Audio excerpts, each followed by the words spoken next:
Okay, let's get the latest situation in Ireland. Rowena Bianca Rino reports. Irish Finance Minister Paschal Donohoe was picked as the new president of the Eurogroup, a key role as Europe sits in the depths of its deepest recession since World War II. The group brings together the Eurozone finance ministers who help guide European economic policy and where political divisions can be bitter, especially in times of crisis. Donohoe beat out the favorite Nadia Calvino of Spain, as well as Luxembourg's Pierre Gramegna for the job, winning at least 10 votes of the 19 ministers, though the final result was not made public.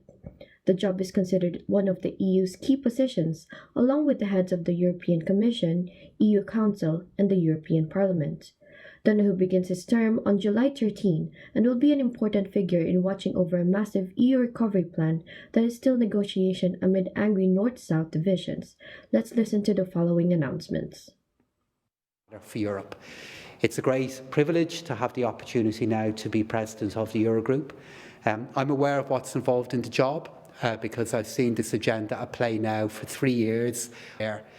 But I am very confident that as great as the demands are and as great as the challenges are, that this is a challenge that Europe will rise to and that Ireland will rise to. We know what's at stake here in Ireland.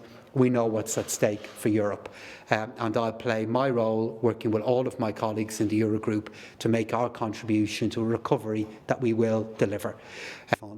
We are in the midst of a profound economic challenge.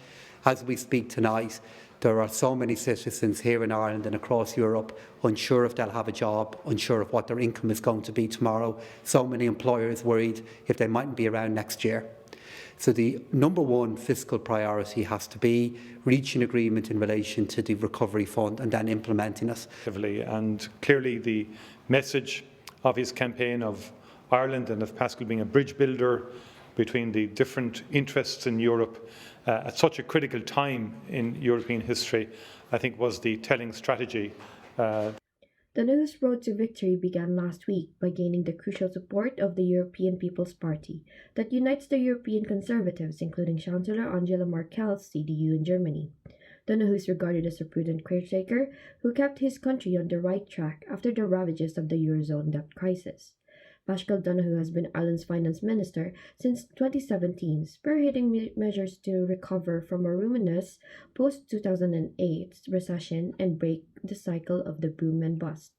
Fresh-faced, short, with a sing-song lisp, Irish media have playfully compared the 45-year-old mannerisms to a choir boy or a school prefect.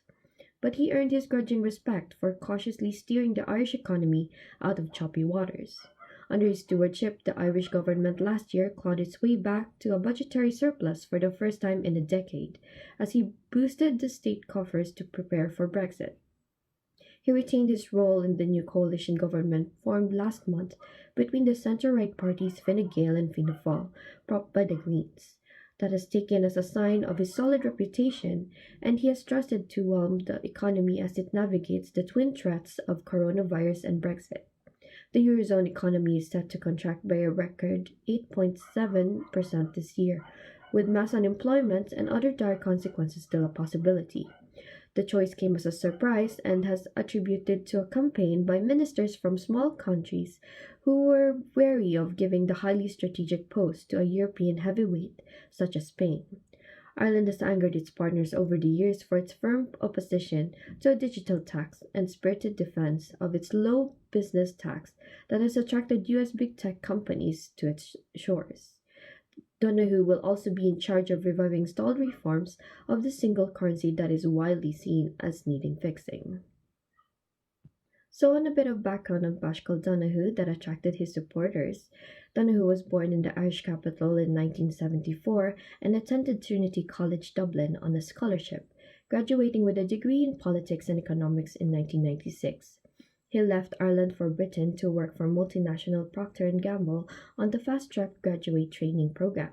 He rose through the ranks in 6 years to become UK Director of Sales and Marketing, returning to Ireland in 2003 to work for drinks giant Diageo, which owns Guinness. From there, he entered local politics on Dublin City Council. He was elected to the Irish Parliament in 2011 for Fine Gael as voters turned their back on the Fianna Fáil government of Brian Cowen as punishment of the post-2008 recession and austerity. From 2013 to 2016, he served variously as Transport, Tourism and Sport Minister, Public Expenditure Minister, and European Affairs Minister. When Leo Varadkar became Taoiseach or Prime Minister in 2017, Donohoe was appointed Finance Minister, presiding from an office he decorated with Star Wars figurines. He emphasized deficit reduction and pledged to work to redefine, re-energize, and renew the political center ground to create a republic of opportunity.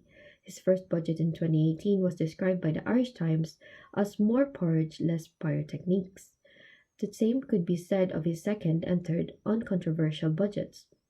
Overshadowed by the threat of the hard Brexit fallout, Donohoe has sought to rebuild fiscal buffers and avoid lavish spending which defined the heavy boom of the Celtic Tiger period that precipitated the post-2008 crash.